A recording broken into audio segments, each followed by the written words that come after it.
Hey everybody, how are you guys doing today? Welcome back to Papa Bear Gaming, where I talk about all the different types of salmon I caught this past weekend. Let's get into it.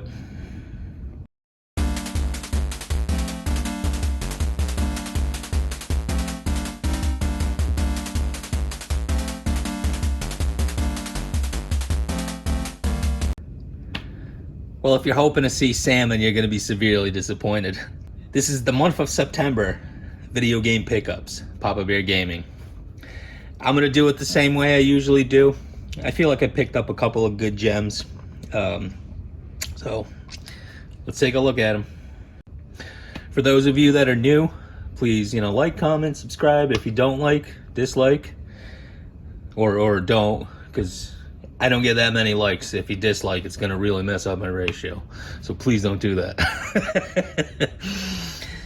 If you're unfamiliar with the format of these videos, I will usually go from the newest consoles down to the oldest consoles. Right now, this is a pretty small month, so there's not really that much stuff happening. But I did find some pretty cool things, and I'm going to share them with you now. So, the first game I bought, this is off of Amazon, Pac-Man Museum. It's got 14 games in it. Pac-Man games. I do enjoy some Pac-Man.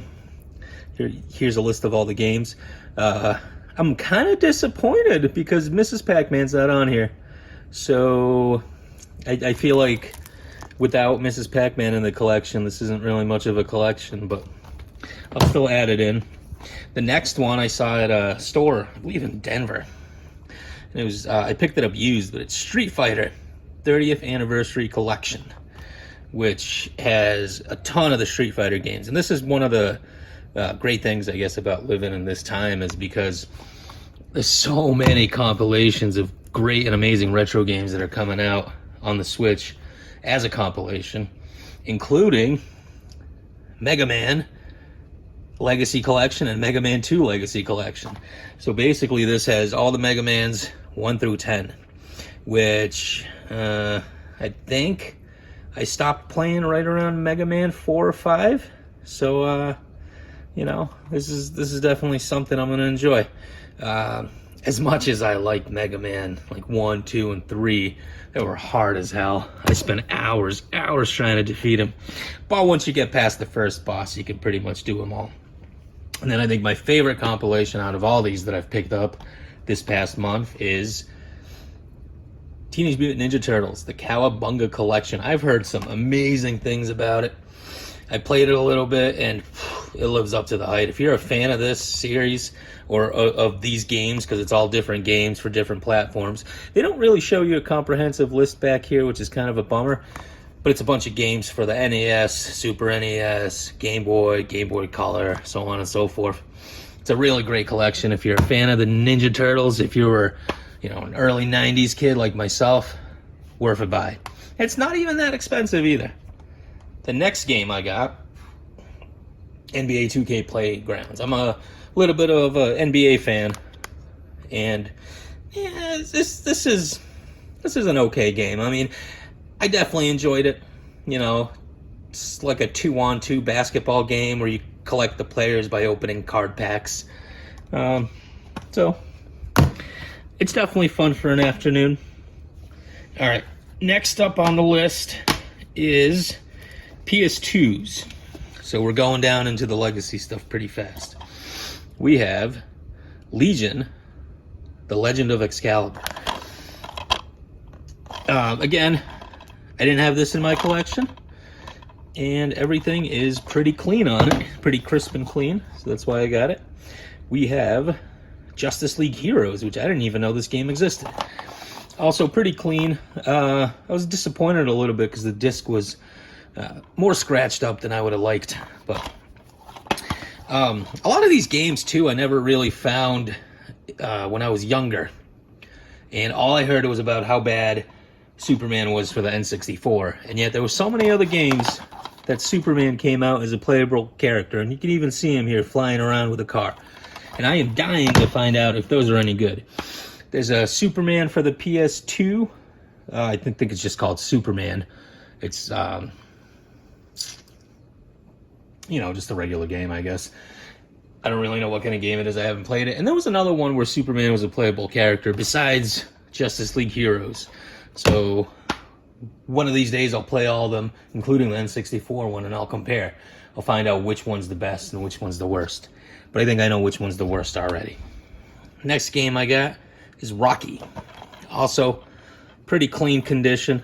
That's why I picked it up. The disc is doing okay as well. Monster Jam for the PS2. Great monster truck game. And this I was actually kind of surprised to see. I didn't realize that this series even came out here. Asterix and Obelisks Kick Buttocks. I didn't realize that Americans got a taste of this. I thought this was only in the European markets. I saw this. It's like 24 bucks. Price charting, I think I overpaid by a couple dollars, but it's not that big of a deal. Pretty rare game. Haven't been able to find it anywhere else.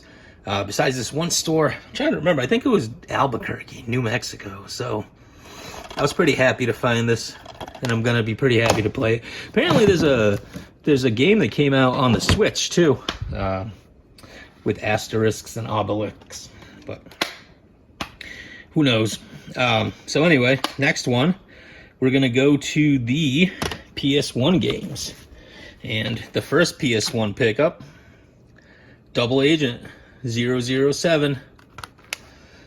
And you might remember from one of my VGM pickups, hey, you already have this game. Well, I sure do, but if you remember, it came as a loose disc. So I wanted to pick up the case for it. I saw it for relatively cheap. It was only $3.95. A complete copy. The disc is a little bit scratched up, the one I bought, but I really was just buying it for the case, and I figured $4 I can swing. Plucky's Big Adventure, which, again, one of those games that kind of struck me because I never see it out on store shelves, and I figured it must be at least kind of rare, so I got it. It's in pretty good shape. Now, one of the last games I got for the PS1 is something that's been eluding me for a while. I spent many, many hours on this game when I was younger. Unfortunately, it's not a complete edition, but it's Grand Theft Auto, the director's cut. Also with Grand Theft Auto GTA London 1969. What makes this a non-complete edition is it doesn't have the manuals and it doesn't have the map. But the discs are pretty clean. The discs are pretty clean, but that's all right. All right. Next thing we're going to go down to is Super NES. And we have Judge Dredd. Again, one of those carts that's in pretty clean condition. I like it. It doesn't look like it was tampered with. And I don't see it very often in the game stores. Cliffhanger is a very Stallone type of NES pickup. And Crash Test Dummies. Reasonably cheap. Also looking very clean. There's a little scuff on the back, but not too bad. Here we got Pink Panther, or I should say Pink Goes to Hollywood, specifically meaning Pink Panther. Games, again, hard to find, I think.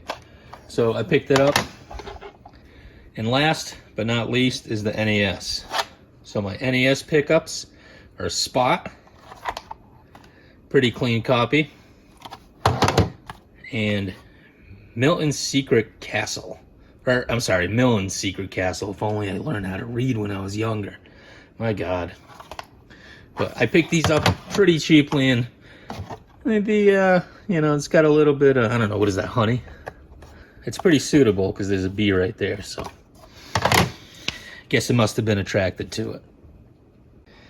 And now comes the interesting stuff. So a lot of the games I found, you know, I'm sure most of you guys have played. It's nothing really crazy. But I found this at a store in, where was it? It wasn't Denver. I want to say it was Lubbock or Amarillo. But here it is. It's a Famicom game to NES console converter. So basically you stick your Famicom game in here, and you can play it on your NES system. You can pick these up on eBay for pretty cheap. I never pulled the trigger on one of them, but I just so happened to find one at the store, and it works. So I was pretty happy about that. The next game I want to show off is actually not a real NES game, but this game came out on the Famicom, and I got to play it some time ago. It's called Mappy. It's basically you're a mouse, and it doesn't even look like you're wearing a police outfit, a policeman's uniform in the game, but you're chasing these cats, and you gotta essentially steal everything from a house. And once you get the last item, you win, and you move on to the next stage where there's more cats, and you got to run around this other house. I found a lot of enjoyment out of this game, and when I found out this was never ported over to the NES, man, was that a big disappointment. But there was a person in the Philippines that I think was taking ROMs, or maybe taking like the Famicom games and putting them into NES carts. So I saw it. It was like 20 bucks. I was like, I love this game so much, I decided to grab it. The last two games I want to show off are actually also not real NES games, but this is a homebrew. It's called Beer Slinger. So what this basically is you take on the role of a bartender, and you hand people IPAs, or stouts, just random types of beers as they walk up to the bar and order a drink. Game's pretty fun. It's short, sweet, but it gets really challenging. Very easy to grasp the concept. I think I got a copy that might have been a little bit damaged, because the colors don't really transfer all that well, unless it's the unit I'm using, because I'm not using original hardware. But if you ever see this is actually by, I believe, Digital Solutions. It's a game maker, and they have a fantastic library of games. I might actually pick up some directly from them. But if you guys are interested, definitely check them out. Again, this isn't a licensed or a real NES game. You could play it on your NES, and it's pretty fun. But just don't tell Nintendo. And the last one I got, also a homebrew game, and I actually got the box and everything else with it, because I got it off of Facebook Marketplace, but I'm pretty sure it came from the manufacturer itself, or at least the person doing it, the developer, John Rue. It's called Quest Arrest Police, or just Quest Arrest. So it basically comes with, a booklet, a case, and it's for the Game Boy, the original Game Boy, but it also plays in the Game Boy Color. Also has some color in it, which is great. Haven't been able to play it yet, but I'll definitely start soon, and I might even make a video out of it. I definitely want to make a video out of the Beer Slinger game, because I found that one really, really cool. So that's about it for the video. If you guys like the content, please comment, like, subscribe. Thank you for staying until the very end. And the VGM box video should be next.